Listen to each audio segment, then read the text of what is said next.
ونستهديه ونستغفره ونتوب إليه ونعوذ بالله من شرور أنفسنا وسيئات أعمالنا من يهده الله فلا مضل له ومن يضلل فلا هادي له وأشهد أن لا إله إلا الله وحده لا شريك له وأشهد أن محمدا عبده ورسوله اللهم صل على محمد وعلى آل محمد كما صليت على إبراهيم وعلى آل إبراهيم إنك حميد مجيد وعلى محمد وعلى محمد كما باركت على إبراهيم وعلى آل إبراهيم إنك حميد مجيد أما بعد.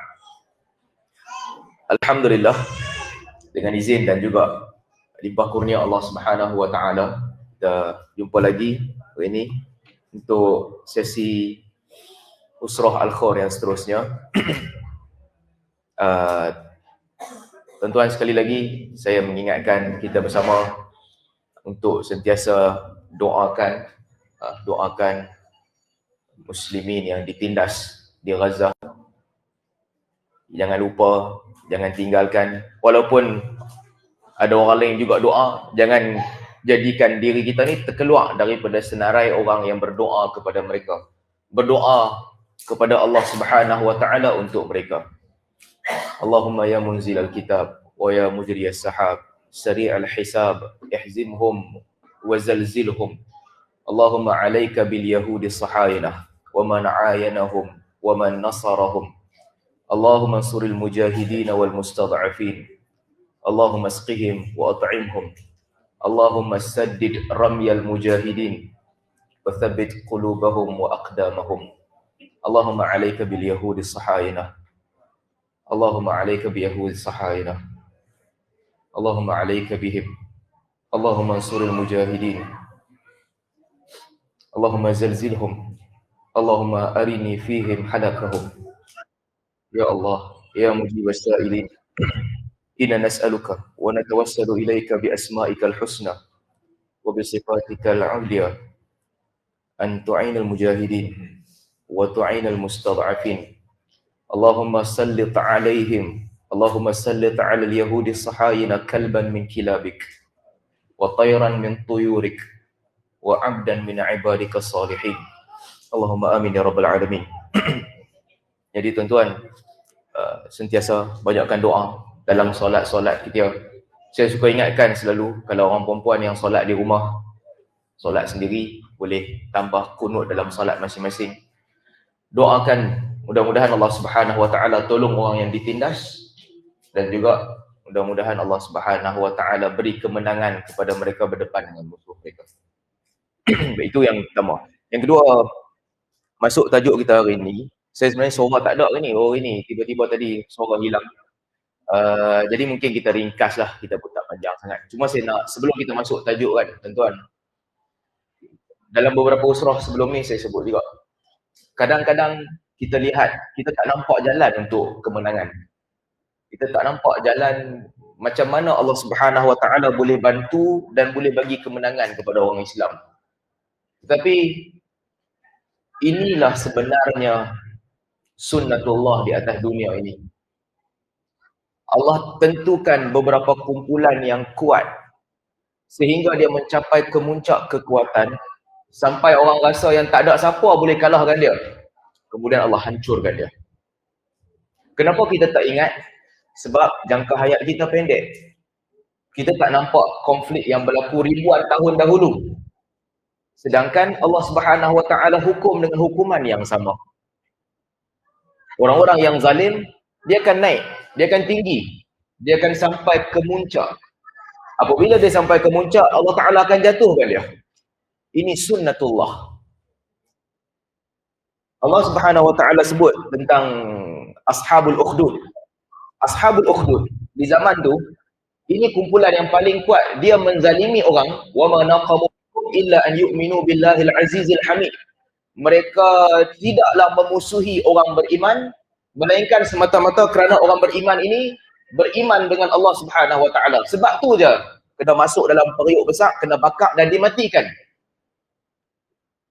Dan Allah Subhanahu wa taala tak sebut pun apa azab yang Allah Taala bagi kat depa. Innal ladzina fatanul mu'minina wal mu'minat thumma lam yatubu falahum adzabu jahannam wa lahum adzabul hariq. Sesungguhnya orang yang telah menimpakan fitnah itu kepada mukmin dan mukminat dan mereka mati dalam keadaan tidak bertaubat, untuk mereka azab jahannam yang keras. Innal ladzina amanu wa 'amilus solihati lahum jannatun tajri min tahtihal anhar, dzalikal fawzul kabir.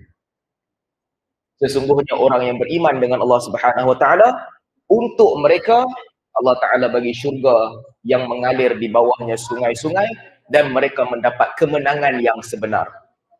Apabila Allah Subhanahu wa taala sebut ini dalam surah Al-Buruj, nak menunjukkan yang kadang-kadang kita tak nampak pun kat dunia siapa yang menang, siapa yang kalah. Tapi di sebalik itu Allah Taala simpan di akhirat kelak. Orang yang menimpakan fitnah, azabul hariq, untuk mereka azab yang membakar mereka. Meskipun orang nampak macam mereka menang. Untuk orang yang beriman, meskipun mereka ditindas, meskipun mereka dibakar ketika hidup di dunia, jannatun tajri min tahtihal anhar. Untuk mereka syurga yang mengalir di bawahnya sungai-sungai. Allah sebut tentang Ad, Allah sebut iramadatil imad allati lam yukhlaq mithluha fil bilad. Tentang Ad, mereka menguasai muka bumi. Allah tak pernah cipta siapa pun yang sekuat macam mereka. Tak pernah siapa pun yang kuat macam mereka. Fasabba alaihim rabbuka sawta azab. Lalu akhirnya Allah Ta'ala timpakan kepada mereka azab, dicurahkan kepada mereka azab. Inna rabbaka labil mirsad. Sesungguhnya Tuhan kamu menunggu saat untuk menghancurkan mereka, melihat dan memerhatikan mereka. Itu Allah Ta'ala sebut tentang Ad, Samud dan juga kaum Fir'aun. Jadi ini nak tunjukkan kepada kita tuan-tuan, mata kita jangan dipalingkan dengan kelemahan yang kita nampak. Jangan kita rasa lemah tu lemah semata-mata. Bila-bila masa pun dia akan lemah. Sebab akan ada detik Allah Ta'ala akan ubah yang lemah menjadi kuat. Allah Ta'ala akan hancurkan yang kuat apabila mereka melakukan kezaliman. Kita tak tahu bila. Dan mudah-mudahan kita tergolong di kalangan orang yang berjuang untuk membantu kaum yang lemah bagi menjadi kuat. Menang tak menang kita tak tahu. Zaman bila menang kita tak tahu. Tapi letak kaki kita di dalam perjuangan itu. Dengan apa-apa cara yang kita boleh buat. Mudah-mudahan Allah Subhanahu Wa Taala rahmati dan terima sedikit sebanyak amalan kita. Baik, itu sedikit sebanyak sebelum kita masuk tajuk pada hari ini. Tajuk pada hari ini adalah tentang sunnah-sunnah yang ditinggalkan. Sunnah-sunnah yang ditinggalkan supaya sedikit sebanyak kita boleh ambil manfaat dan juga beramal dengan sunnah-sunnah ini. Dalam grup WhatsApp semalam siapa tahu nak cerita pasal kahwin banyak lah, poligami apa. Siapa nak cerita lah dalam grup WhatsApp. Dulu grup WhatsApp itu ada 60 orang. Ya tak apalah kita cerita kan. Cerita apa? Tak apa. Ini grup WhatsApp ada 400-500 orang. Separuh dalam grup tu perempuan. Dia pun nak cerita dalam grup tu. Ustaz cerita bab poligami, cerita bab tu, cerita bab ni. Saya duduk diam, saya dengar. Yalah, saya silent reader ya dalam grup tu. Bukan saya tak mau cerita bab tu. Bab tu. Apa nak cakap baru ni? Baik. Poligami ni cerita lain. Saya tak mau cerita, bukan nak suruh kan, nak halang, bukan nak cerita bab tu. Cuma saya nak ingatkan satu benda. Satu benda yang saya nak ingatkan. Bila kita cakap bab ni kan, ulama beza pandangan. Ulama beza pandangan. Asal-asal kahwin tu apa? Satu ke banyak? Ini ada perbezaan pandangan. Daripada zaman dulu sampai zaman ni ulama berbeza pandangan. Sepatutnya mana? Banyak ke sikit? Ada sebahagian ulama berpandangan asalnya satu. Asalnya satu. Kalau kamu takut tak boleh berlaku adil, satu sahaja.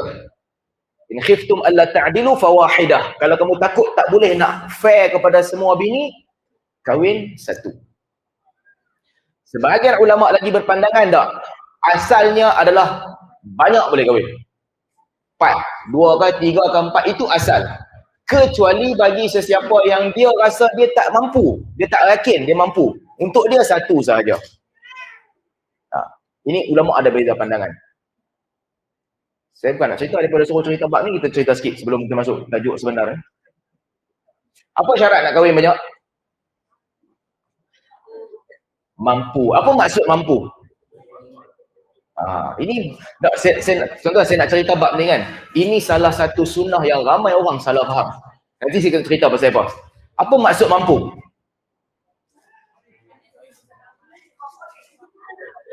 Kalaulah satu orang lelaki, contoh saya bagi contoh ya. Satu orang lelaki makan cukup-cukup je. Makan cukup-cukup je. Dia tak pernah ada simpan makanan lebih kat rumah. Tak lebih.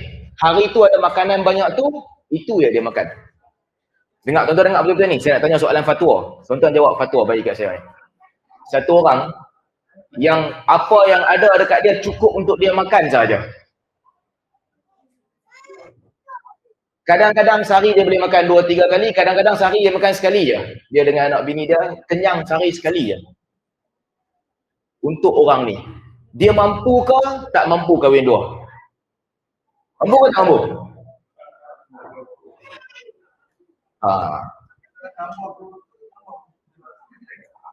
Cuba orang nak cerita serius Jimuh pergi buat lawak. Sabar Ustaz. Aduh. Ustaz. Saya patah balik soalan. Kalau orang tu keadaan semasa dia cukup-cukup makan je, dia tak ada simpanan apa-apa pun. Apa yang ada itulah yang mereka makan. Itu sahaja makanan yang mereka ada, tak simpan lebih-lebih. Sehari kadang kenyang sekali, sehari kadang kenyang 2 kali. Mampu ke tak mampu nak tambah bini? Tetapi itulah kehidupan Nabi dan para sahabat.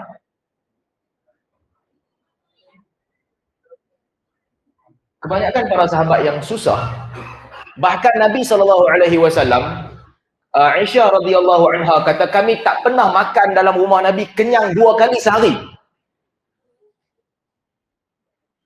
Kami tak pernah kenyang 2 kali sehari, tak pernah. Sekali je makan kenyang sehari. Para sahabat Nabi SAW, majoriti mereka kahwin banyak, tak ada siapa pun kahwin satu. Sangat jarang yang kahwin satu. Dan kebanyakan mereka tak pernah kenyang 2 kali dalam sehari. Yang miskin-miskin ni, kebanyakan mereka tak cukup makanan. Mereka mampu ke tidak? Sebab tu saya nak tekankan bab ni. Kadang-kadang kita bila cerita bab poligami ni, kita letak logik kita ni macam logik kita yang menghukum segala-galanya. Mampu tak mampu ni subjektif lah. Subjektif. Ada orang dia hidup zaman lain. Ada satu zaman, banyak isteri ataupun sedikit isteri tak memberi kesan pada dia. Makanan dia begitulah. Dia susah macam tu lah. Ada orang, gaji dia banyak. Hidup dia senang. Tapi dia nak tambah bini, dia rasa dia tak mampu. Ada orang gaji 20 ribu habis tiap-tiap bulan. Nak tambah bini, hang tak mampu tambah bini. 20 ribu pun habis tiap-tiap bulan. Di luar sana, ada orang yang gaji 3 ribu bini 3. Kat kampung-kampung ada orang gaji 3-4 ribu, gaji bini 3-4. Tak mati pula anak seorang-seorang. Jadi soalan dia mampu ke tak mampu ni, itu subjektif. Saya bukan nak suruh ke nak halang. Cuma nak abang, ini subjektif. Berbeza. Dia bukan tentang pendapatan. Syarat yang lebih penting daripada mampu ke tak mampu ni, berani ke tak berani je. Yang tu je syarat utama, bukan pasal mampu ke tak mampu. Kalau tak berani, hang mampu pun tak guna. Kalau hang berani, hang tak mampu pun hang bagi jadi juga. Dia itu je. Syarat yang betul dia bukan pasal mampu tak mampu. Yang ni satu hal. Yang kedua, saya nak tengok, yang ni saya nak serius sikit. Bab poligami ni kan. Ni orang perempuan kena dengar elok-elok. Kalau nak tahu hukum hakam, jangan dengar perempuan cakap. Jangan dengar perempuan cakap. Perempuan kalau cakap bab poligami ni, agama dia pergi buang belakang entah ke mana-mana. Daripada orang biasa sampai ustazah-ustazah yang tinggi-tinggi, cakap bab poligami ni tak kena dengan dalil. Tak kena.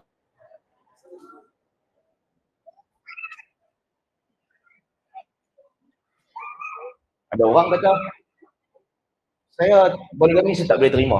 Orang-orang yang kuat agama, agamanya bagus, ibadatnya bagus, saya buat poligami saya tak boleh terima. Dia memang ada hukum, tapi saya kuat jealous, saya tak boleh terima. Hang boleh terima ke? Hang tak boleh terima ke? Hang punya pasal, itu hak laki hang, bukan hak hang.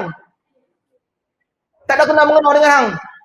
Contoh, kalau geng-geng perempuan ni, kalau geng-geng perempuan lah ni, kalau hidup zaman Nabi SAW, bayangkan Nabi pergi perang, balik-balik, Nabi bawa bini baru, Safiyah binti Huyai, balik ke Madinah, bini lain tak tahu, tengok-tengok, Nabi kahwin lagi satu. Bini yang baru ni, Safiyah binti Huyai, radhiyallahu anha, cantik. Satu orang yang cantik. Keturunan Yahudi.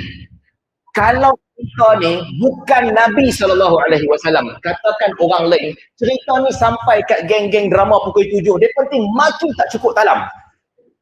Apa dia ni kata pi perang, lain-lain dia pergi kahwin, buat balik bini baru, orang nanti maki. Sedangkan itu berlaku di zaman Nabi SAW. Ada pula satu kumpulan sufi lagi, dia merepek, dia kata perempuan tak boleh jealous langsung. Jealous tu tanda iman dia lemah. Laki kalau kata nak kahwin lain, sila bang, pasal apa dua, tiga terus bang, lagi senang. Jealous tanda lemah iman. Yang ni pun merepek juga. Jealous memang ada. Al-Quran dan sunnah Nabi SAW bercerita tentang perempuan-perempuan yang cemburu. Sebab tu dalam surah At-Tahrim, Allah Subhanahu Wa Taala tegur Aisyah dengan Hafsah sebab dia buat komplot, dia cemburu dengan isteri Nabi SAW yang lain, dia buat komplot. Allah Taala turunkan ayat, in tatuba ila Allah faqad sagat qulubukuma. Kalau kamu berdua bertaubat kepada Allah, Allah Taala akan sucikan jiwa kamu.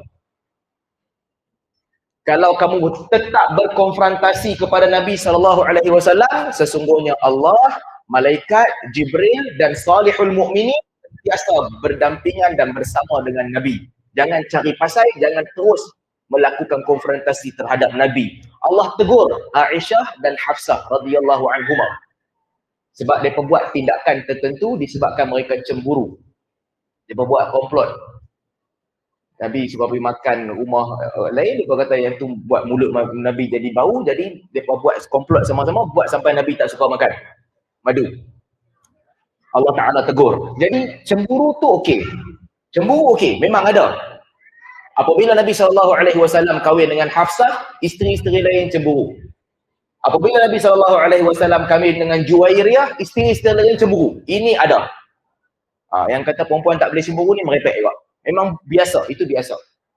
Tetapi kahwin tu asalnya hak lelaki. Hak lelaki.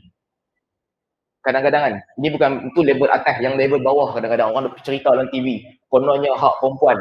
Kita perempuan ni, dia penting kata macam ni lah, kita perempuan ni kena tegas. Kalau laki tu dia boleh nak kahwin lagi satu, kita kalau tak suka, kita block, tinggal dia. Perkataan ini, perkataan Nabi tak mengaku umat. Ini ramai-ramai, jangan bagi nasihatnya tu, ini nasihat sampah. Kadang-kadang orang nak bagi nasihatnya tu, tak apa, laki hang kahwin lagi, hang tak puas hati, hang minta cerai kat dia. Ini nasihat sampah. Interview TV. Bini dia tu elok dah duduk dengan laki dia. Satu makcik jarum ni pergi habak kat dia. Pasal apa hang pergi sabak dengan laki hang? Hang ada kerjaya, ada rupa, hang minta cerai. Ini nasihat setan. Sebab apa? Sebab Nabi SAW sebut, laisa minna man khabbaba mara'atan ala zawjihi wa laisa minna man khabbaba 'abdan ala sayyidihi. Man khabbaba imra'atan 'ala zawjiha wa laysa minna man khabbaba 'abdan 'ala sayyidihi. Tidak termasuk golongan kami, terkeluar daripada golongan kami, sesiapa yang menasihati, merancang, mengajak, mendesak satu orang perempuan supaya dia minta cerai daripada lelaki dia. Ini kata Nabi SAW. Ini kena jaga-jaga. Orang perempuan suka bagi nasihat macam tu. Apa hang lelaki hang macam tu, hang minta cerai, hang daripada lelaki hang. Jangan bagi nasihat macam tu. Nabi kata siapa yang buat begini bukan daripada golongan kami.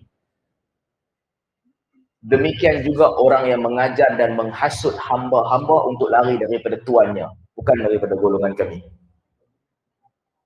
Kalau lelaki itu jahat, kaki pukul, ini cerita. Ini cerita ada orang yang dizalimi, boleh nasihatkan dia pergi lapor, dapatkan keadilan untuk dia. Ini cerita lain.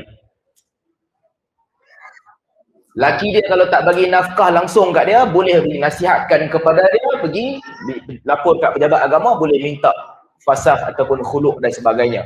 Kalau itu keadaannya. Tapi kalau bukan itu keadaannya, semata-mata kerana laki dia kahwin lagi satu, siapa duk desak perempuan tu, ajak dia supaya minta cerai, Nabi kata, laisa minna, ini bukan daripada golongan kami. Kadang-kadang kan tuan-tuan, cuba fikir tengok kan, ada orang perempuan, dia boleh sabar kalau laki dia ada hubungan dengan orang lain. Dia sabar je, lama dia boleh sabar laki dia ada hubungan dengan orang lain. Ketika laki dia buat maksiat, dia boleh sabar. Tapi ketika laki dia kahwin, dia mengamuk. Ini apa ni? Bertahun laki dia buat masalah, dia diam je. Sabar, tenang, tak buat apa-apa. The moment laki dia kahwin lain, dia ni tak bagi nafkah, dia ni jahat, dia ni kaki pukul, dia ni buat tu, dia ni buat ni, dia ni ada perempuan lain, dia ni ada jantan lain. Oh, macam-macam ada, cerita macam-macam. Man dulu sebelum ni hang buat apa? Mana suara hang sebelum ni? Sebelum ni tak apa, aku boleh sabar. Tapi the moment laki dia kahwin lain, boom, time tu dia meletup. Ini, kalau laki tu jahat, ambil tindakan disebabkan kejahatan dia. Ambil tindakan disebabkan kejahatan dia.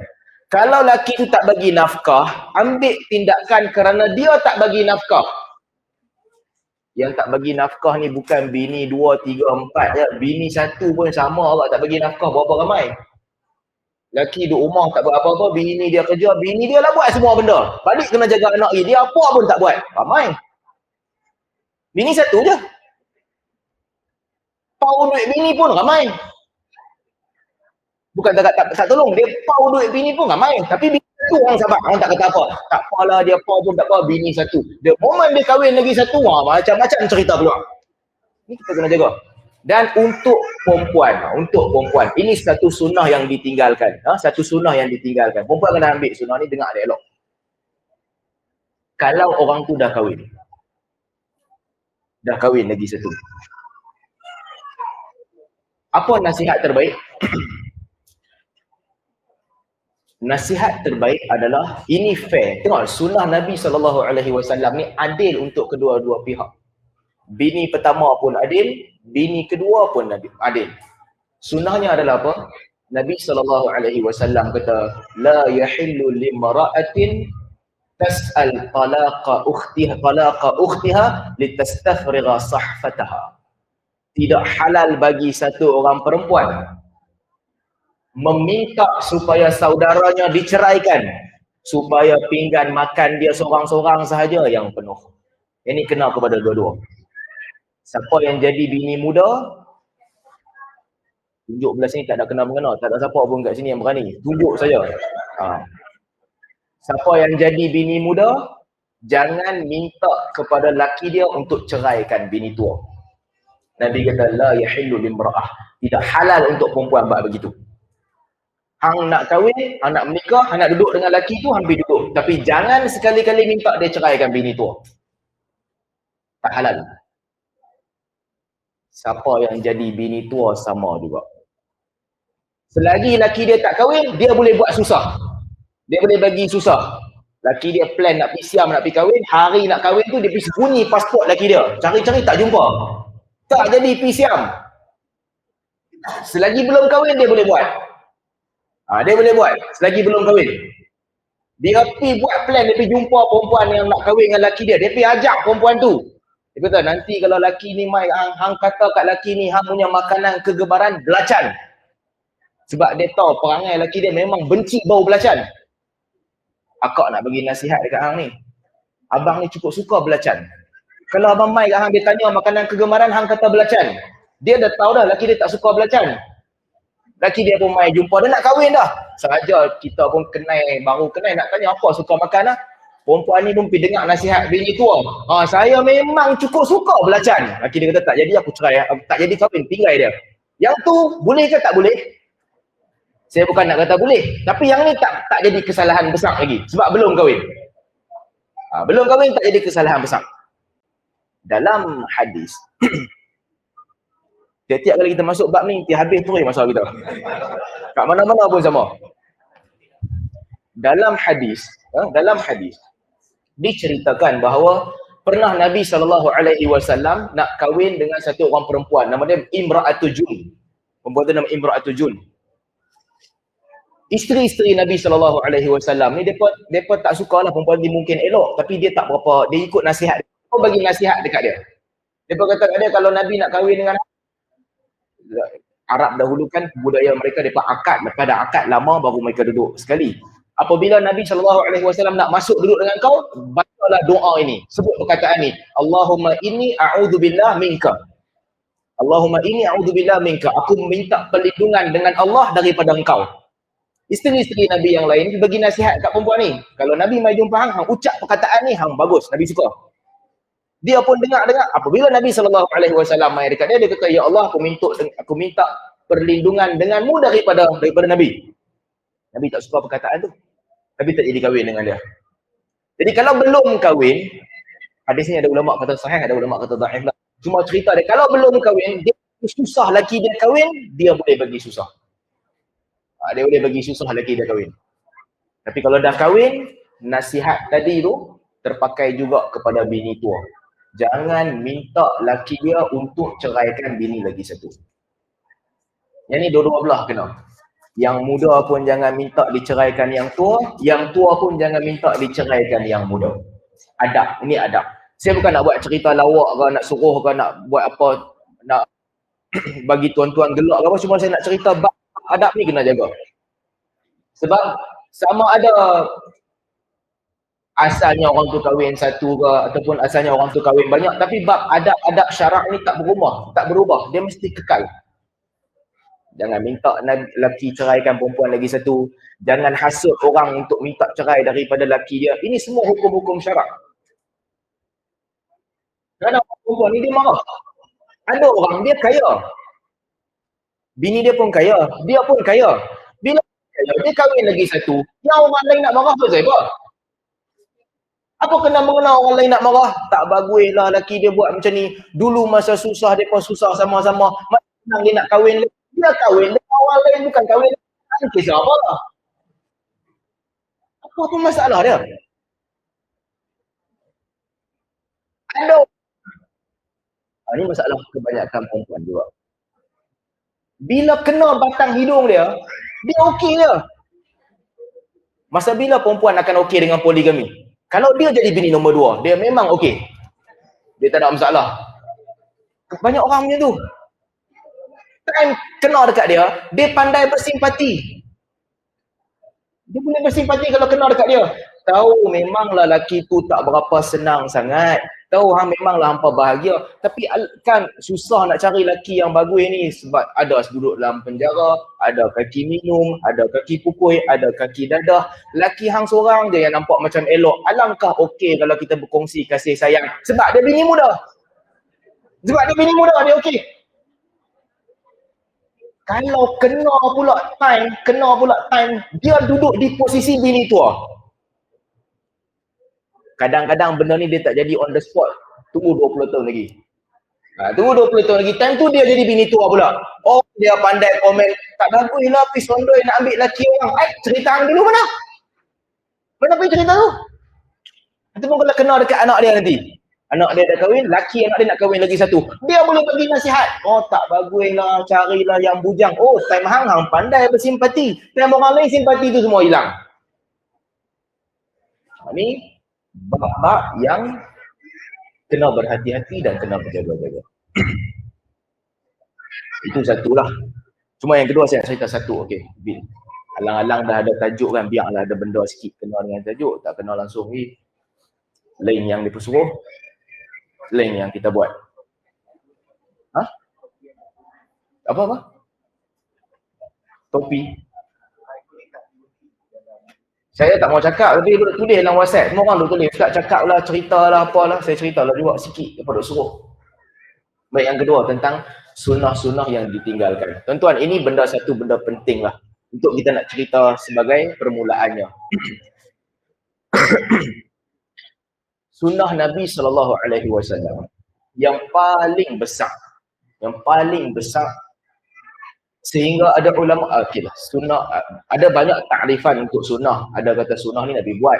Hukumnya ada yang wajib, ada yang sunat, ada yang harus. Okay, saya ambil takrif yang kedua ni. Takrif yang kedua kata, bila kita kata sunnah ni benda-benda yang sunat lah, tidak diwajibkan. Kalau wajib tu memang kena buat, tak boleh tinggal dah. Kita tak mau cerita pasal benda wajib.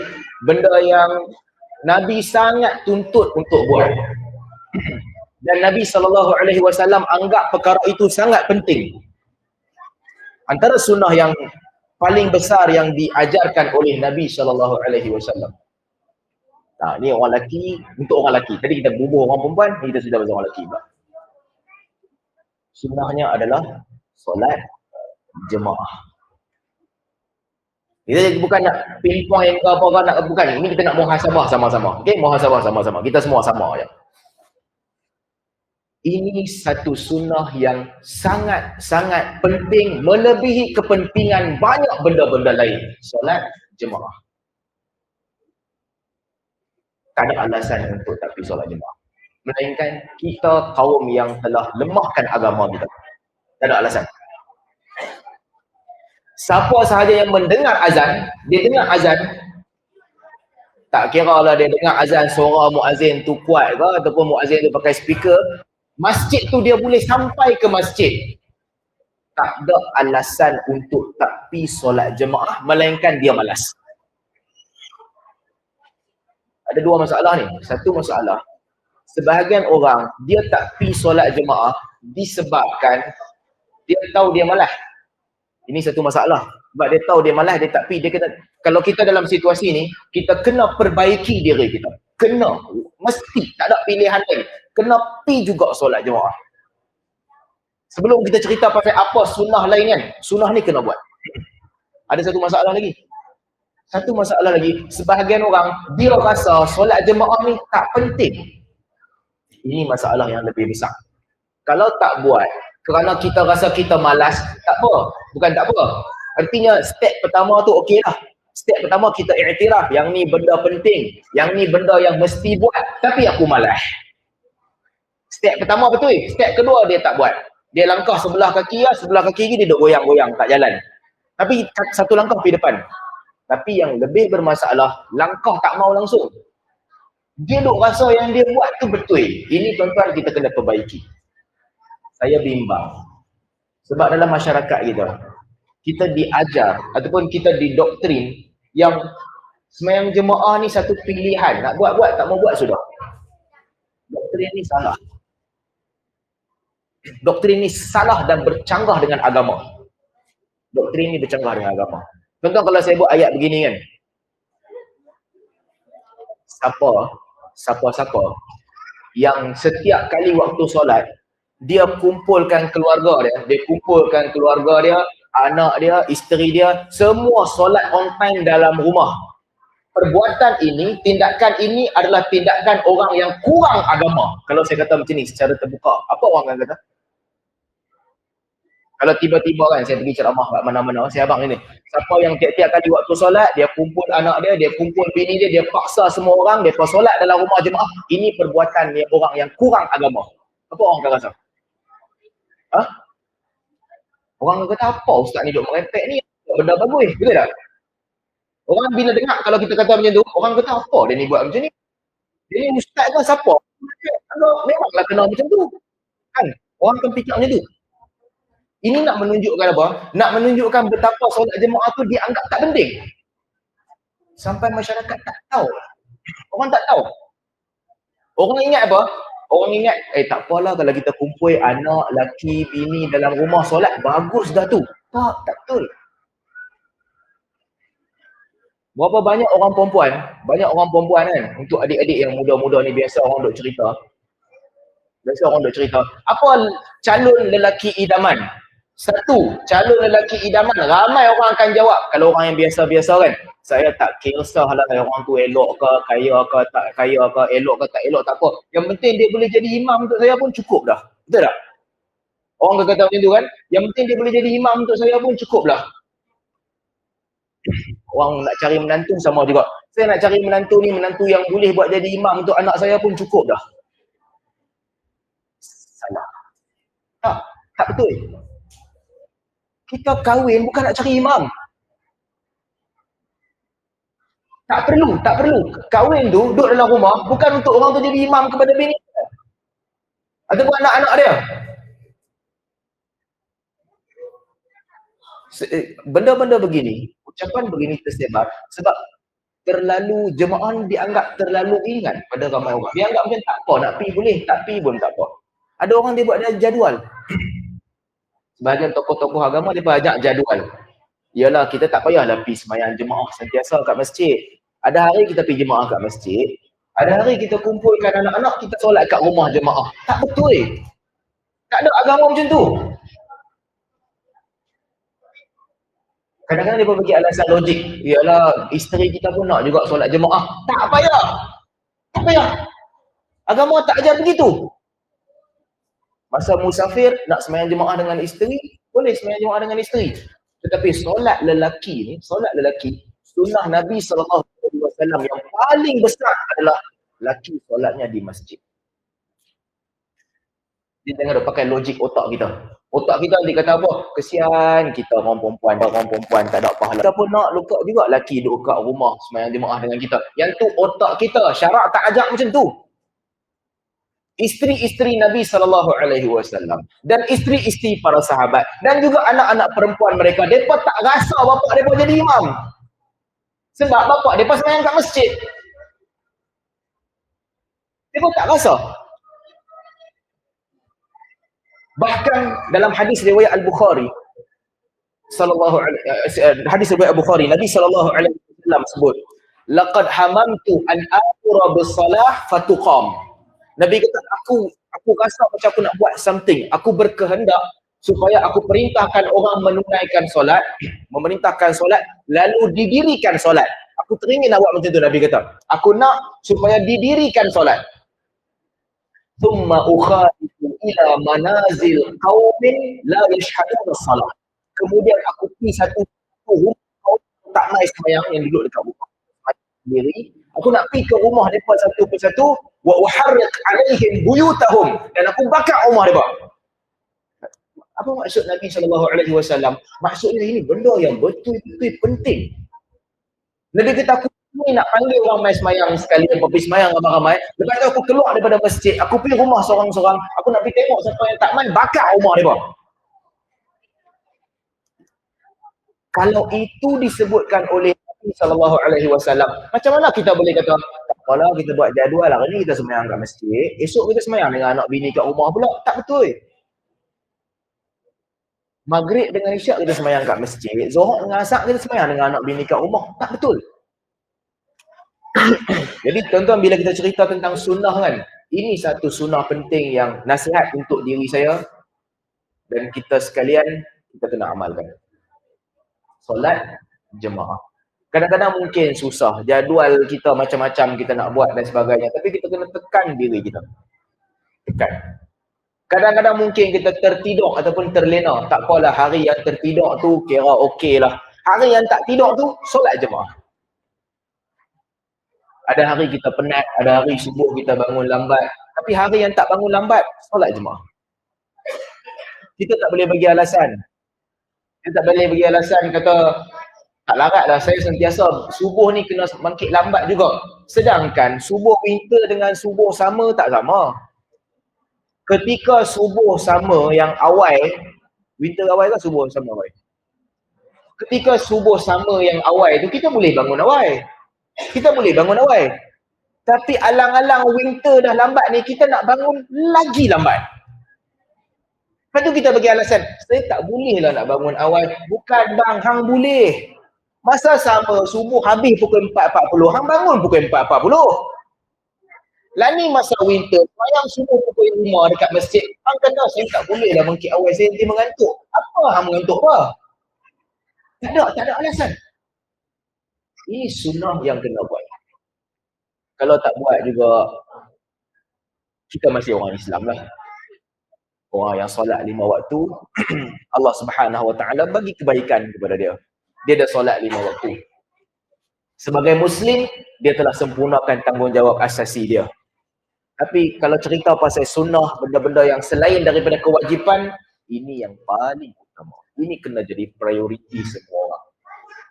Jadi lepas ni kena tukar konsep ni, kena bagi faham. Anak-anak, budak-budak perempuan nak cari laki, kamu bukan nak cari imam. Tak payah nak cari imam. Nak cari imam, pergi menikah dengan imam betul-betul. Kalau nak imam, pergi menikah dengan imam tu. Tapi imam kena jadi bini kedua, ketiga lah. Itu masalah imam-imam ni. Kalau nak cari imam, imam kat masjid. Dekat rumah bukan untuk dicari imam. Dan tuan-tuan, kita cuba sedaya upaya untuk hidupkan sunnah ini. Hidupkan sunnah ini. Anak-anak yang dah mumayyiz ataupun dah balik, ada mumayyiz lah, dah boleh faham, tak kacau orang, bawa mereka ke masjid supaya mereka tahu yang waktu solat ni kena ada di masjid. Orang perempuan sama juga, dia kena abak kat laki dia, kena peringat laki dia, kena peringat anak dia untuk solat di masjid. Kalau tak boleh juga, dan memang jadi budaya dia, dia tak boleh nak pergi masjid. Dia rasa macam satu tekanan yang berat, tak mampu terus. Jangan jadikan anak-anak kita macam kita juga. Kalau kita tak mampu betul, nak kena sembahyang kat rumah juga, suruh anak pergi masjid. Anak suruh pergi masjid. Sebab saya tahu ramai juga orang yang Allah Ta'ala uji. Saya jumpa beberapa orang perempuan yang Allah Ta'ala uji. Dia bagus, agama dia bagus. Dia solat, dia puasa, dia baca Quran. Tapi laki dia tak mau semayang. Ada orang yang Allah Ta'ala uji. Keluarga dia macam tu. Mungkin dua-dua sama, lepas tu isteri dia nak bertaubat jadi baik. Tapi laki dia tak mau buat kerja-kerja bagus. Kerja-kerja agama tak mau. Tapi dia bagus.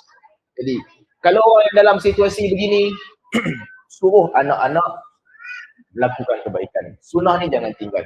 Kalau kita pun sama. Kalau kita pun, kita boleh setakat solat je. Tapi tak mampu nak pergi jemaah. Tak ada alasan dah. Memang kita malas, tak mampu. Untuk anak-anak ni, tuan-tuan, kita kena ubah. Suruh mereka pergi ke masjid. Suruh mereka solat jemaah. Jadi, bila kita cerita tentang sunnah-sunnah Nabi SAW yang ditinggalkan, saya tahu ini benda yang paling basic yang orang semua dah tahu dah. Tapi itulah yang saya nak tekankan. Solat, kita cuba sedaya upaya untuk dalam jemaah. Kita buat sedaya upaya sampai satu tahap tu, kalau kita tak pergi masjid ni, ada benda tak kena. Kita kena buat sampai jadi macam tu. Sebab kehidupan Nabi SAW dan para sahabat begitu. Macam mana Nabi tahu sahabat ni tak sihat ke apa ke? Dengan cara tak nampak dia kat masjid. Bila tak nampak kat masjid, ketika itu orang akan tanya, apa kena dia ni, tak sihat ke?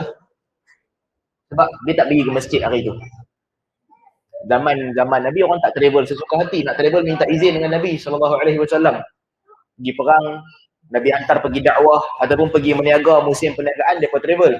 Tapi saja-saja duduk, tak ada perjalanan yang tiba-tiba, tak berlaku. Jadi orang kenal semua cara nampak di masjid. Nampak mereka di masjid. Jadi itu juga kita kena jadikan kita. Sekurang-kurangnya karya kita, tempat kita tinggal itu, tuan-tuan, orang masjid kena kenal kita. Orang masjid kena kenal kita. Tak mau sembang dengan orang kita kalau jenis pemalu. Tak mau sembang dengan orang, tak apa. Tak mau sembang, tak apa. Tak suka masjid tu. Ada orang kata di Malaysia tak suka masjid. Pasal dia tak suka masjid. Imam tu nanti buat macam-macam. Dia berarti baca sebelum solat, dia ada bacaan. Lepas semayang, dia nanti ada upacara beramai-ramai. Dia tak selesa. Hang selesa ke, hang tak selesa ke, hang punya pasal, pi juga masjid.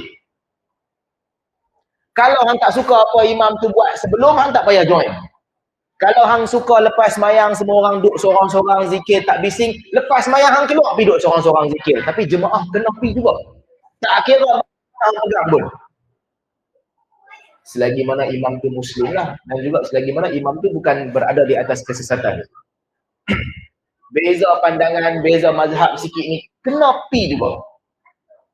Ada alasan untuk orang tak pergi. Dan yang kedua, antara sunnah Nabi SAW juga, bila kita pergi jemaah ni, saf yang depan lah. Ini penting, saf yang depan. Nabi SAW sebut, kalau kamu tahu fadilat yang berada pada saf di depan, kamu akan datang berebut-rebut untuk sampai ke saf yang depan. Ini penting. Ada orang dia malu. Dia malu nak duduk depan. Segan nak duduk depan. Peringkat malu ni macam-macam. Ada orang dia malu nak jadi imam. Ada orang dia malu nak duduk belakang imam. Ada orang nak duduk saf depan pun dia malu. Dia malu. Segan lah aku, tak cukup agama, aku duduk saf belakang sudahlah. Tak apa. Cuba sedaya upaya dekatkan ke depan kan. Bagi setakat hilang malu tu, pergi ke depan. Ada orang mungkin dia jarang pergi masjid, tiba-tiba baru nak pergi, segan lah takkan tiba-tiba pergi nak duduk depan tu. Yang penting cuba dapatkan saf yang depan. Solat ni dia bukan macam kita pergi kelas. Kita pergi kelas, kita suka duduk belakang. Kan kalau orang lelaki ni pergi kelas, kita akan isi belakang tu. Siapa main lambat, dia kena main depan. Malu lah, dia masuk last sekali, saf belakang dah penuh dah. Dia kena main depan, duduk. Ini orang lelaki lah biasa. Sebab orang lelaki yang penting ilmu. Untuk mengampu cikgu, itu bukan kepentingan. Kita tak mengampu cikgu. Kita duduk belakang sekali, kita belajar, kita keluar. Tapi orang perempuan lain, dia pasti duduk, dia pasti jaga, dia pasti betul-betul bagi perhatian. Jadi cikgu nampak muka dia. Kita tak. Cikgu tak nampak cikgu punya pasal. Dia main duduk belakang ujung sekali. Habis, dia belah. Siapa yang main lambat? Dia, alamak, aku main last, kena jalan, langkah semua orang. Main duduk depan. Solat, tak boleh buat begitu. Solat bukan macam itu. Solat siapa main dulu, dia berdiri di depan. Siapa main lambat, dia duduk di belakang. Kita tak boleh menyusahkan orang dalam solat. Isi sah belakang penuh sampai ke pintu. Depan kosong. Siapa pun tak mau main. Ini salah. Kuliah macam ni tak apalah. Siapa main lambat, main masuk duduk depan.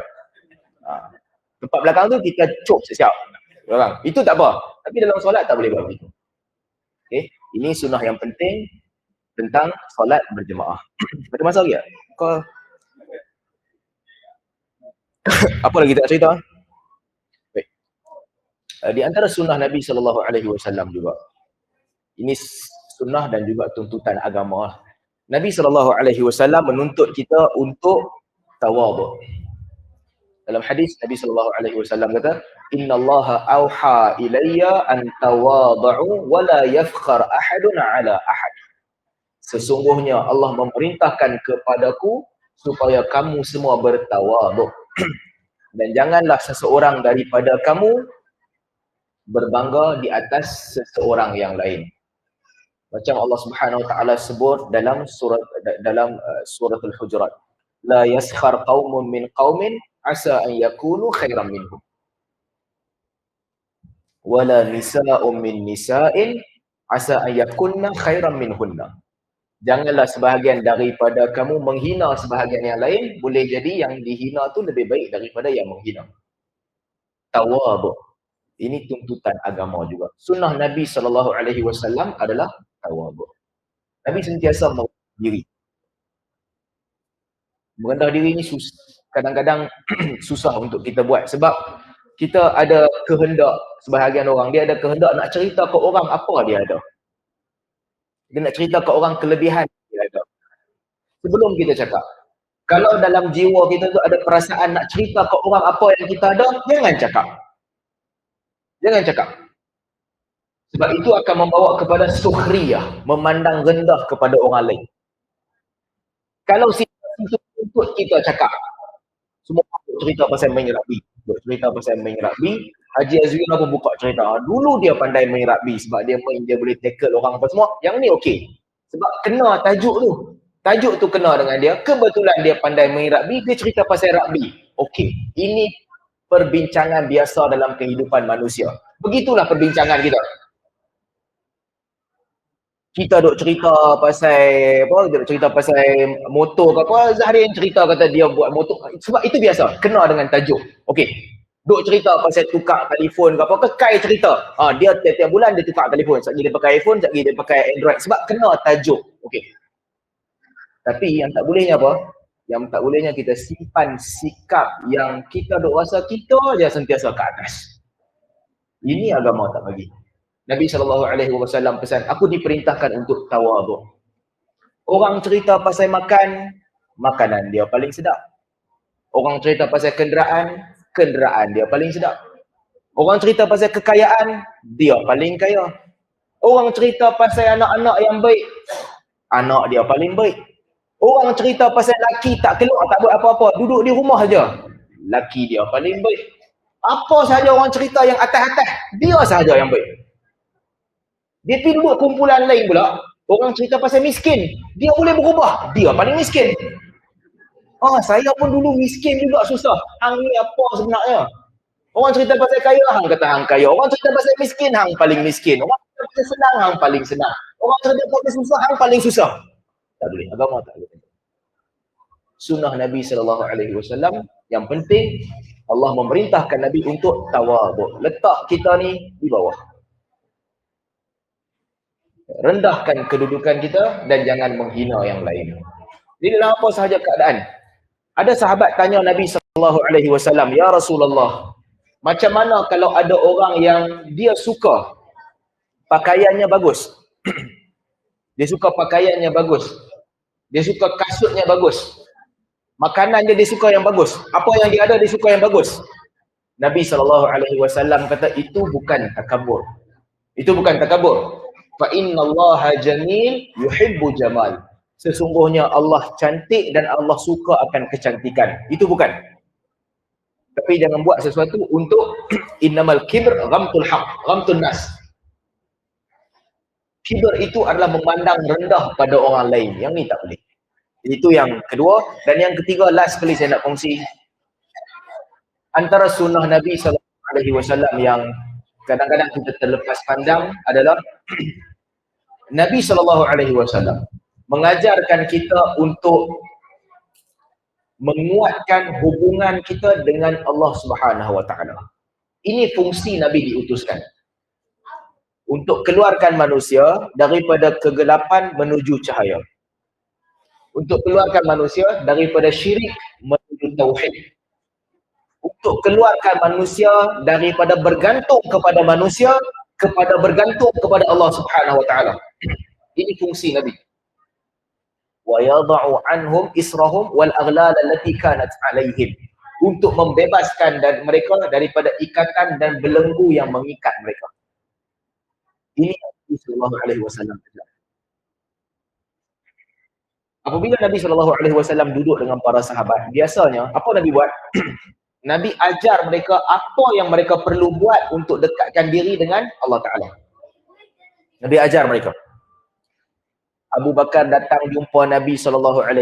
"Ya Rasulullah, aku nak doa. Apa doa yang patut aku baca?" "Allahumma inni zalamtu nafsi zalman kabira wa la yaghfiru dhunuba illa anta faghfir li maghfiratan min 'indik warhamni innaka antal ghafurur rahim." Nabi ajak kepada Abu Bakar baca doa tu.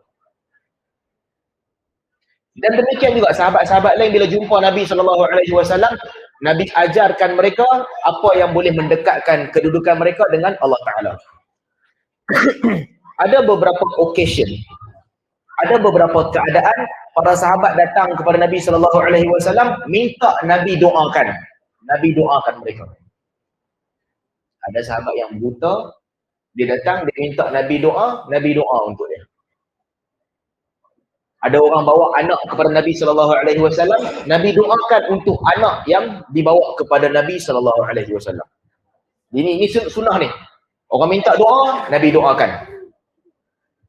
Nabi ajar orang, kamu sendiri kena banyak berdoa. Ada keadaan, para sahabat tengok Nabi SAW, Nabi bersungguh-sungguh doa. Tapi Nabi tak ajak mereka. Ni semua unik ni, Nabi tak ajak mereka. Contoh kan, ketika di Arafah. Arafah ni, khairul doa yaumal Arafah. Nabi SAW kata sebaik-baik doa adalah doa yang diucapkan pada hari Arafah. Itu sebaik-baik doa, yang paling baik. Tak ada dah tempat yang paling baik untuk doa melainkan itu. Para sahabat melihat Nabi SAW pada hari Arafah. Tuan-tuan bayangkan pentingnya detik itu untuk berdoa sampai ke tahap Nabi jamak Zuhur dengan Asar di awal waktu Arafah. Betul? Ini manasik haji. Siapa yang pergi haji jangan lupa. Zuhur dengan Asar pada waktu Zuhur. Lepas tu Nabi tak berhenti sembahyang Asar. Nabi tunggu sampai waktu Maghrib baru jalan keluar daripada Arafah. Betul? Sampai di Muzdalifah baru Nabi jamak Maghrib dengan Isyak. So nak gambarkan waktu tu sangat-sangat penting untuk doa. Nabi tak berhenti sembahyang Asar pun. All the way doa daripada masuk waktu Zuhur sampai Maghrib. Walaupun begitu, ketika berada di Arafah, para sahabat meriwayatkan Nabi tinggal ramai-ramai orang, Nabi naik atas bukit, tempat yang tinggi, Nabi duduk bukit. Ada sahabat yang ikut Nabi, yang pegang kain, lindung Nabi SAW daripada kepanasan. Nabi duduk, Nabi doa seorang-seorang. La ilaha illallah wahdahu la syarikalah, lahul mulk, walahul hamd, wa huwa ala kulli syai'in qadir. Kana yuraddiduha. Para sahabat kata, Nabi mengulang ucapan tu.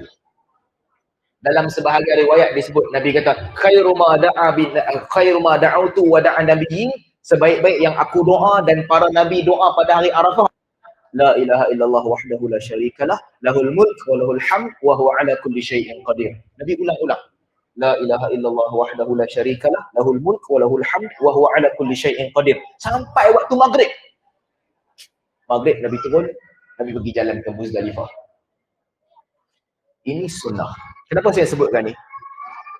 Sebab kita ada tendensi yang kita suka wakilkan orang lain doa kat kita. Kalau orang tu orang soleh, kita suruh dia doa untuk kita, okey. Kita jumpa orang soleh yang buat ibadat, kita suruh dia doa. Tetapi kadang-kadang dia menjadi budaya yang orang tak mau doa sendiri, dia nak amin. Dia kira nak amin je. Ini jadi budaya. Ketika kita solat, imam tu baca, kita amin. Sebab doa ni asalnya adalah interaksi dua hala antara kita dengan Allah Ta'ala. Kita minta apa kita nak dengan Allah Ta'ala. Minta apa yang kita nak. Kita senang, kita nak hilangkan sakit, kita nak hilangkan kerongsingan. Itu dia. Tapi kita suka wakilkan orang. Imam tu baca doa, dia dapat pahala lah. Dia banyak baca doa. Rabbana atina fid dunya hasanah wa fil akhirati hasanah wa qina adzabannar. Kita amin. Amin tu mudah-mudahan Allah makbulkan. Tetapi apabila ini membudaya, akhirnya kita kurang berdoa. Kita pergi majlis-majlis, imam baca doa, kita amin sahaja. Apabila ada kematian, imam baca doa, kita amin sahaja. Apabila ada majlis rasmi, imam baca doa, kita amin sahaja. Sekali-sekala amin tu okeylah, tapi kadang-kadang kita bimbang, ini mematikan sunnah Nabi SAW yang mengajar orang untuk banyakkan berdoa, banyakkan minta kepada Allah Ta'ala. Ketika waktu Nabi SAW nak perang, malam perang Uhud, malam perang Badar, nak berdepan dengan 1,000 orang, ramai, malam perang Badar. Nabi tak tidur. Tentera semua tidur, Nabi berjaga, Nabi angkat tangan, para sahabat kata sehingga mereka nampak ketiak Nabi SAW, Nabi angkat tangan seorang-seorang, Nabi doa. Ya Allah, kalau kumpulan ini hancur, tak ada orang dah nak sembahmu ya Allah. Kami sahajalah yang tinggal. Jangan hancurkan kami. Nabi doa. Para sahabat semua tidur. Mereka tidur sebab esok nak perang. Nabi seorang berdiri sepanjang malam, Nabi berdoa. Ketika Nabi bertahajud malam-malam, Nabi solat tahajud malam-malam, ada sahabat yang tengok Nabi semayang, dia berkata, oh best lah. Semayang tahajud dengan Nabi ni. Ikut Nabi semayang. Siapa tak mau semayang tahajud dengan Nabi? Semua orang mau. Ikut Nabi semayang. Bila ikut Nabi semayang, Al-Fatihah dah habis, Nabi baca Al-Baqarah. Nabi start Alif Lam Mim. Ada sahabat di belakang kata, oh mungkin Nabi berhenti kot sekejap je. Alif Lam Mim 100 ayat tak berhenti. Mungkin Nabi nak habis Al-Baqarah kot, tak apa, tunggu Ustaz. Tunggu Al-Baqarah tak habis. Habis Al-Baqarah, Nabi sambung An-Nisa pula. Oh benar-benar ni leceh ni, kita main nak join tahajud. Apa, Nabi berdiri tak turun-turun. Habis An-Nisa, Nabi baca Al-Imran pula. Nabi buat. Dalam hadis disebutkan ada sahabat kata, sehingga aku ada niat yang tak baik. Apa niat yang tak baik? Niat tak baik aku nak belah tinggal Nabi seorang-seorang panjang sangat. Sehingga terdetik niat yang tak baik. Tak baik tu berapa? Dia kata, lah panjangnya, awak lah aku main ikut. Sadar, duduk elok-elok main ikut semayang tahajud dengan Nabi, lah duduk. Sehingga terdetik niat yang tak baik. Hari tu lah, hari lain dia tak ikut dah Nabi lah. Apa Nabi semayang sendiri, dia semayang. Isteri Nabi SAW, Nabi tahajud, kan dalam hadis diceritakan Aisyah unjur kaki. Ketika Nabi nak sujud, tempat sujud kaki dia tu Nabi tolak pergi tepi, sujud. Dia pun bengkok kaki dia sekejap. Lepas Nabi berdiri, dia unjuk lagi.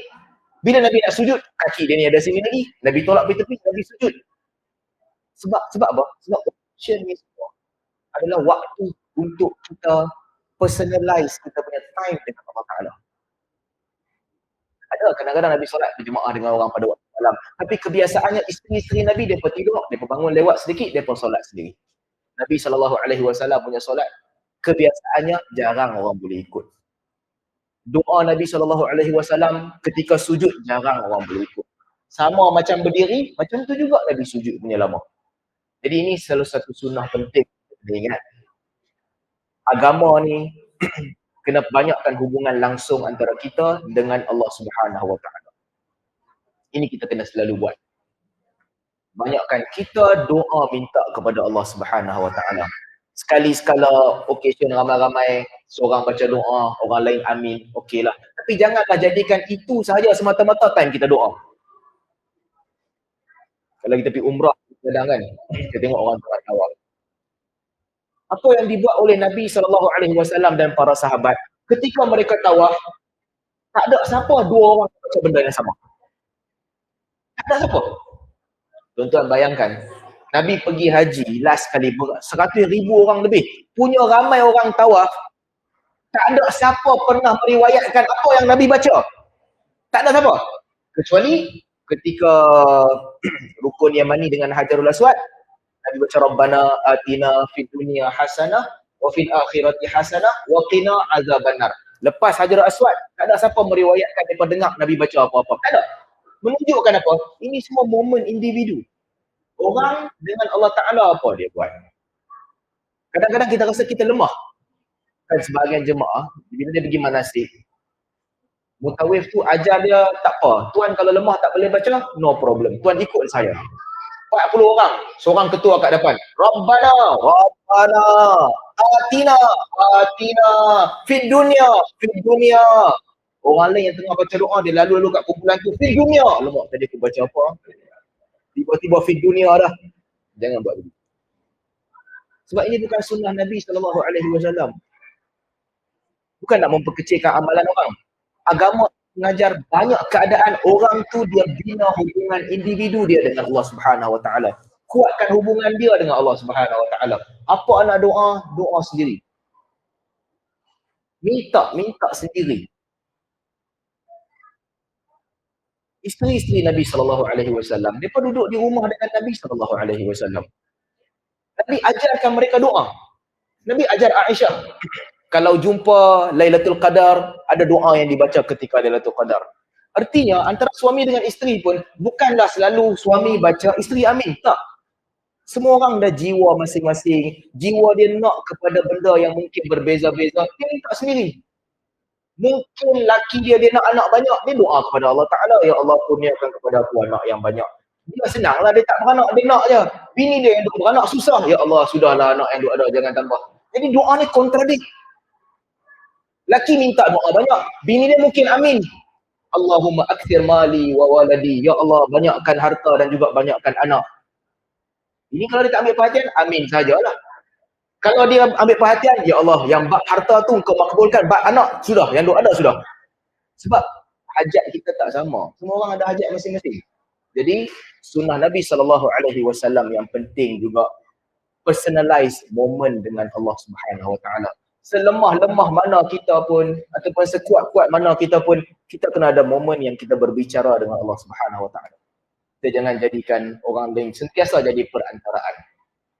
Saya berhenti setakat ni dululah. Kalau ada soalan, kita buka soalan sikit. Kalau tak ada, kita berhenti. Esok saya nak lari 20 kilo. Jadi, kita pun ala kadar je lah hari ni. Ya. Esok ada soalan? Terima kasih Ustaz Salman. Terima kasih Ustaz Salman atas kepastian yang memberi kesedaran, yang memberi peringatan kepada kami semua lah. Esok saya pun lari dalam 42 kilo sama kita. Jadi kita sekarang dah sesi Q&A. Saya rasa tak ada masalah masa-masa. Kita boleh open kepada blog. Okey.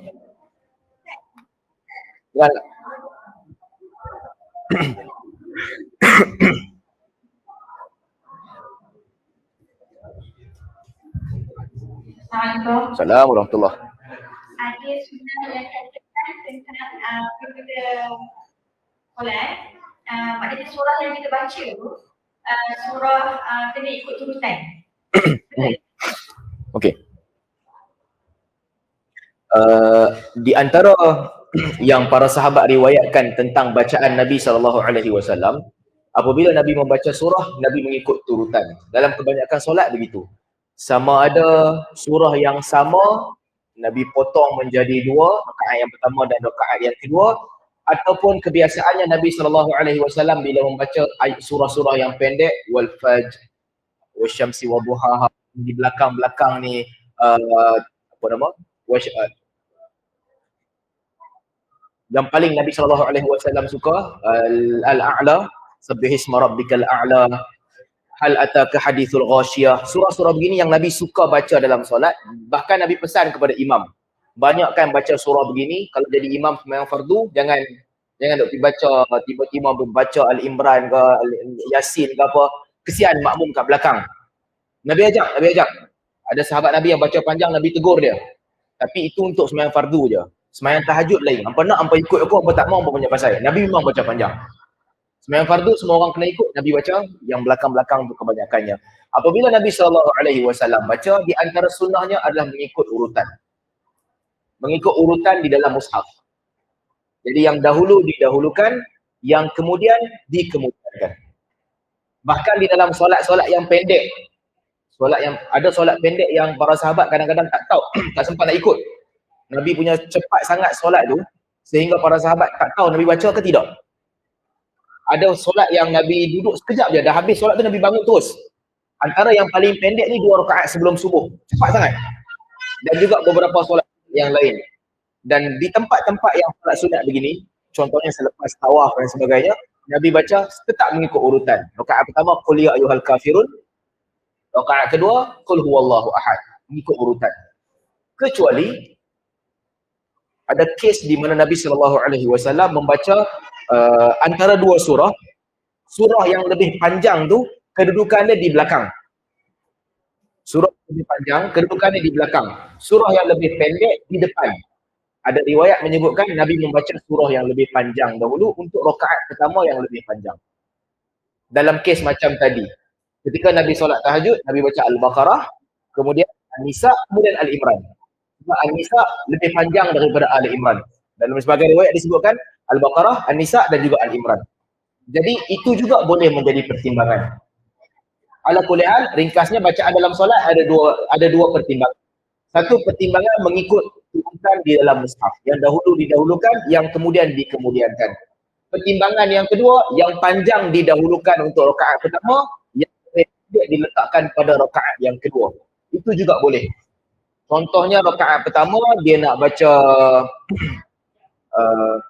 urutan mushaf macam mana?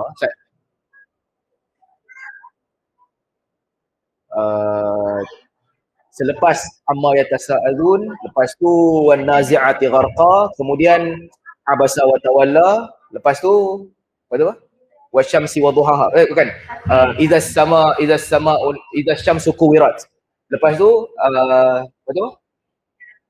Macam mana pola ayat ni lupa dah. Lepas tu ada satu surah yang panjang kat situ. Apa nama dia? Al-Mutaffifin. Wailul lil mutaffifin. Okey? Wailul lil mutaffifin lebih panjang daripada yang sebelumnya. Jadi kalau orang pilih untuk membaca kedua-duanya, wailul lil mutaffifin, kemudian baru nak pergi idza syamsu kuwirat, dia boleh mula dengan wailul lil mutaffifin. Kerana dia lebih panjang. Kemudian dia pergi ke depan. Jadi ini pertimbangan yang kedua.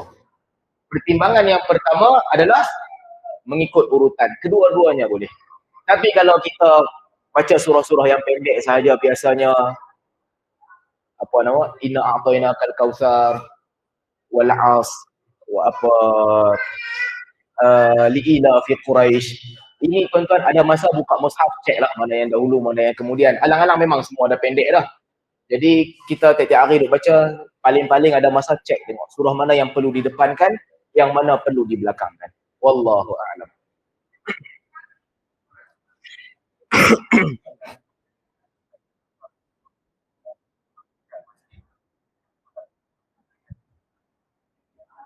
Lepas solat jemaah kat masjid, solat jemaah dengan family juga. Sekali-sekala untuk tujuan mengajar family, okey, tak ada masalah. Dia boleh buat begitu. Untuk imam tu, untuk suami tu, dia adalah sunat. Sebab dia dah solat fardu kat masjid tadi. Untuk orang yang di belakang dia, pada mereka wajib. Kerana ada hadis di mana para sahabat Nabi SAW yang dia main solat dengan Nabi, kemudian dia jadi imam di tempat dia. Nabi benarkan. Dia balik, dia jadi imam di tempat dia. Itu menjadi sunat untuk dia. Untuk makmum dia wajib. Apabila dia solat dengan Nabi SAW, solat pertama tu wajib untuk dia. Jadi kalau orang yang dia nak didik anak-anak, anak perempuan dia, bini dia cara untuk semayang, dia pilih beberapa ketika untuk dia balik ke rumah, dia solat semula di rumah yang wajib, yang sunat untuk diikuti oleh makmum wajib, sekali-sekala tak apa. Tapi tak ada keperluan untuk ini dijadikan rutin harian. Sebab Nabi SAW dan para sahabat tak buat begitu dengan isteri masing-masing. Perempuan boleh solat di rumah. Kalau satu kumpulan perempuan, seorang jadi imam, yang lain boleh jadi makmum.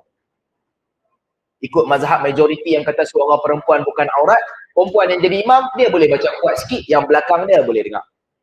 Baik, pulang, itu tak ada masalah. Wallahu a'lam.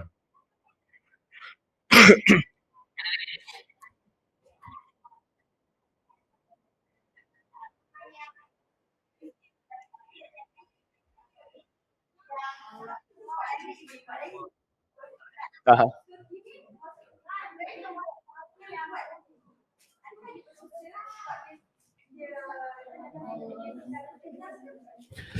Okay. Antara yang digariskan dalam agama kan, ada beberapa penyakit jiwa, penyakit hati yang Allah Ta'ala sebut dalam Al-Quran. Satu, kibr. Kibr apabila dia merasakan dia besar, dia rasa dia besar dan dia hina orang lain. Itu satu dosa. La yadkhulul jannah man kana fi qalbihi mithqala dzarratin minal kibr. Tidak akan masuk syurga siapa yang dalam jiwa dia ada satu sekelumit kibr, dia tak masuk syurga. Dia hebat, orang lain hina. Itu satu kibr. Yang kedua, al-ujub. Al-ujub juga penyakit. Al-ujub ni yang dia rasa diri dia tu bagus. Dia rasa dia takjub dengan jiwa dia. Dia berasa takjub dengan jiwa dia. Ini satu penyakit, perasaan. Apabila datang perasaan ujub, kena hilangkan. Kalau kita biarkan perasaan itu merosakkan jiwa manusia. Kalau dia tak cakap apa-apa pun, dia tak buat apa-apa, cuma dia rasa sahaja, itu juga sifat yang hina, ujub. Ujub dan kibr dia bergerak sekali. Apabila dia menghina orang lain, jadi kibr. Kalau dia tak hina orang, dia rasa dia best sahaja, dia rasa dia bagus je, itu ujub. Daripada sikap ujub akan lahir dua benda lagi. Sum'ah wa riya. Sum'ah, dia bagi orang dengar kehebatan dia. Riya, dia tunjuk ke orang kehebatan dia. Ini dua juga dosa. Riya, sifat yang dia buat ni, dia nak kena tunjuk ke orang. Sum'ah, dia tak tunjuk, dia kena cerita ke orang. Bila cerita ni artinya ataupun tunjuk, dia nak letakkan diri dia pada keadaan yang special, berbeza dengan kebanyakan orang. Ini dua sikap yang merupakan dosa. Dia terbit daripada jiwa yang ada ujub. Akhirnya jadi sum'ah dan juga riya. Depend lah. Kalau riya itu sehingga dalam keadaan dia buat ibadat tu semata-mata untuk riya, ataupun dia buat kebaikan semata-mata untuk sum'ah, untuk dengarkan orang, ini dosa. Kalau dia buat tu semata-mata, dia tak ada niat Allah pun, semata-mata nak tunjuk sahaja, ini dosa. Contoh kan, dia tak pernah semayang sunat pun, tak pernah langsung semayang sunat dalam hidup dia. Kecuali ada banyak situasi. Satu situasi, ramai-ramai orang semayang sunat, dia pun segan. Semua orang semayang sunat, takkan aku nak duduk saja, nampak jahat sangat. Dia semayang sunat sekali. Okay. Dia buat sebab malu. Malu tak apa, malu sebahagian daripada iman. Dia malu kat orang ramai. Tapi situasi kedua, orang mai ziarah rumah dia, tiap-tiap hari dia semayang zohor sahaja. Hari orang mai ziarah tu, alang-alang mereka tengok aku bayi 4 rakaat selepas zohor. Orang tengok, oh bagus dia jenis semayang sunat. Orang tanya, hang memang selalu semayang sunat ke? Nampak? Dia tak tipu. Kalau tipu dia akan kata aku selalu semayang sunat. Dia tak tipu, dia pusing. Oh, semayang sunat lepas zohor ni bagus lah, rezeki akan murah, rahmat Allah Ta'ala mai. Padahal hari tu yang dia buat, hari ni dia tak buat. Tapi dia tak tipu. Orang tanya, aku tak tipu, aku tak kata aku semayang selalu. Aku cuma anak fadilat je. Orang tak mai rumah yang tak semayang sunat, orang mai hari tu baru orang semayang. Lepas tu cara orang cerita tu nak bagi orang faham yang orang buat tiap-tiap hari. Itu dosa. Ini dosa. Dalam hadis disebutkan siapa yang buat ibadat untuk tunjuk kepada manusia, Allah akan lemparkan ibadat tu antara dia dengan orang yang dia nak tunjuk. Dia tak dapat pahala langsung. Dalam hadis disebutkan 3 orang yang awal-awal dibangkitkan di akhirat. Dalam hadis disebutkan, satu orang yang banyak infak, satu orang yang jihad, satu orang yang banyak ilmu. Apabila ditanyakan kepada dia, apa yang hang buat dengan harta ni? Dia kata, aku infak di jalan Allah. Kadzabta, tipu. Hang infak supaya orang kata hang ni kaki infak, banyak sedekah. Apa yang hang buat dengan ilmu? Aku ada ilmu yang banyak untuk diajarkan kepada orang. Kadzabta, ta'allamta liyuqam aliman. Hang belajar tinggi supaya orang kata hang pandai, lempar dia dalam neraka. Ada orang yang jihad, ditanyakan kepada dia, apa yang hang dapat? Apa yang hang buat dengan jihad? Dia kata, aku berjihad di jalan Allah. Malaikat akan jawab, kadzab, hang tipu. Hang buat ni semata-mata supaya orang kata hang berani, dilempar dalam neraka. Kalau sampai ke tahap tu, dosa. Tapi kalau tak sampai ke tahap tu, dia saja seronok nak cerita je. Saja seronok nak cerita, dia suka letak diri dia on top apa-apa cerita. Ini tidaklah dosa, tapi dia sikap yang tak baik. Sebahagian daripada orang dia tak tipu, dia cakap betul. Cuma dia suka, dia punya tendensi ni, dia suka dah tunjuk dia atas sekali. Cerita buat apa pun, dia atas sekali. Ini sikap yang tak baik. Mungkin dia tak dosa, tapi sikap yang tak baik. Sikap yang tak baik ni orang pun tak suka kawan juga. Kan? Kita mungkin tak perasan. Tapi orang tengok kita daripada jauh, orang dah kata, alah kaki sembang ni mai dah. Orang kata macam tu. Kita tak perasan. Orang lain semua perasan. Dia mai dah. Sekejap dia nanti buka cerita dah. Kadang-kadang sampai ke tahap orang pilih kita. Ada orang yang dia tahu semua benda kan. Orang kan saja main-main. Bab ni macam mana? Saja buat tanya sebab orang nak pilih kita. Jangan jadi kaki sembang. Jangan jadi kaki sembang. Walaupun dia mungkin tak berdosa, tapi sikap itu sikap yang wallahu a'lam. Jawab tadi. Ada soalan lagi? Kita boleh satu soalan lagi.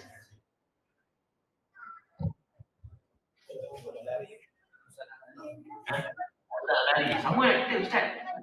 Tapi saya tak sembang lah. Boleh lah, mungkin satu atau dua soalan, mungkin ada pihak lelaki dia nak tanya tu, buku di hati kan, apa nak tanya. Ustaz, solat jemaah. Lagi kalau imam sedang semayang jemaah, kita solat jemaah, kita melakukan berdosa, kita tidak pergi solat jemaah bersama imam. Dan ada solat kita dulu. Okey. Hukum solat di rumah untuk orang yang boleh pergi ke masjid. Para ulama berbeza pandangan dalam bab ni. Ada ulama yang mengatakan solat jemaah tanpa uzur adalah wajib. Bahkan pandangan ini masyhur daripada Imam Syafi'i. Yang masyhur daripada Imam Syafi'i, kalau dengar azan tak ada apa-apa keuzuran, kena solat jemaah. Sebahagian ulama yang berpandangan, ini Asy-Syatibi sebut, dalil-dalil yang menunjukkan pentingnya solat jemaah, ini semua menunjukkan fadilat. Apabila menunjukkan fadilat, artinya kalau tak buat, sekurang-kurangnya dia telah sempurnakan kewajipan dia. Sebab dalam hadis disebutkan, tafadala salatul jamaah ala salatil fadh bi 27 darajah. Solat jemaah lebih baik daripada solat sendiri-sendiri 27 pahala, 27 kali ganda. Maka sebahagian ulama berpandangan bahawa hadis ni menunjukkan yang tu pun ada pahala, yang ni pun ada pahala. Cuma yang tu digandakan, yang ini tidak digandakan. Dan di sudut logik, para ulama yang membahaskan masalah usul di sini. Masalah usul. Pertama, Allah Ta'ala wajibkan kamu solat. Yang kedua, Allah Ta'ala tentukan waktu kamu wajib solat. Daripada waktu sekian sampai waktu sekian. Yang ketiga, Allah Ta'ala sebut kepada kamu di mana-mana waktu kamu semayang telah memadai. Kalau atas 3 sebab ini, maka tak boleh, Allah Ta'ala takkan menghukum kamu untuk buat sesuatu yang Allah perintahkan. Allah wajibkan solat. Allah panjangkan waktu solat tu. Dan Allah bagi pilihan kepada kita, di mana-mana kamu solat sahaja, ajza'aka, cukup untuk kamu. Maka atas 3 prinsip ni, tak bolehlah kita dihukum Allah Ta'ala kalau kita buat di mana-mana waktu yang ditentukan. Jadi pandangan peribadi saya, untuk orang yang menunaikan solat, dia telah menunaikan rukun Islam. Dia tunaikan solat, dia telah menunaikan rukun Islam. Termasuk dalam hadis Nabi SAW yang ada satu orang sahabat Badui, dia kata, ya Rasulullah, aku akan solat 5 waktu, aku akan puasa, aku akan bayar zakat. Itu sahaja, lain aku tak buat apa. Haji sekali. Nabi kata, aflaha in sadaqa. Kalau betul-betul dia buat macam dia cakap, dia selamat daripada neraka. Jadi, hadis ni menunjukkan minimum requirement dia solat. Tetapi kalau kita pergi peringkat seterusnya, tuntutan yang paling penting untuk menjaga agama selepas benda-benda yang diwajibkan, solat jemaah. Kalau ada satu ibadat yang tidak wajib, tetapi orang yang tak buat boleh dipandang rendah agamanya, bukan kutuk dia, rendah agamanya, amalan itu adalah solat jemaah. Nabi tidak memandang rendah orang tak buat benda sunat lain. Nabi suruh solat witir, tapi orang tak buat witir, Nabi tak marah. Nabi suruh orang solat 2 rakaat sebelum subuh. Fadilatnya besar. 2 rakaat sebelum subuh lebih besar daripada bumi dan langit dan bumi dan segala yang berada di antara kedua-duanya. Fadilatnya besar. Tapi kalau orang tak buat, Nabi tak marah. Nabi suruh sahabat puasa 3 hari sebulan. Siapa tak buat, Nabi tak marah. Tapi jemaah lain. Jemaah Nabi kata, ini nak bakar rumah orang yang tak main sembahyang jemaah. Jadi kalau ada satu-satunya ibadat yang tak wajib, tetapi orang yang tak buat itu dikritik dan dihentam, itu adalah solat jemaah. Wallahu a'lam.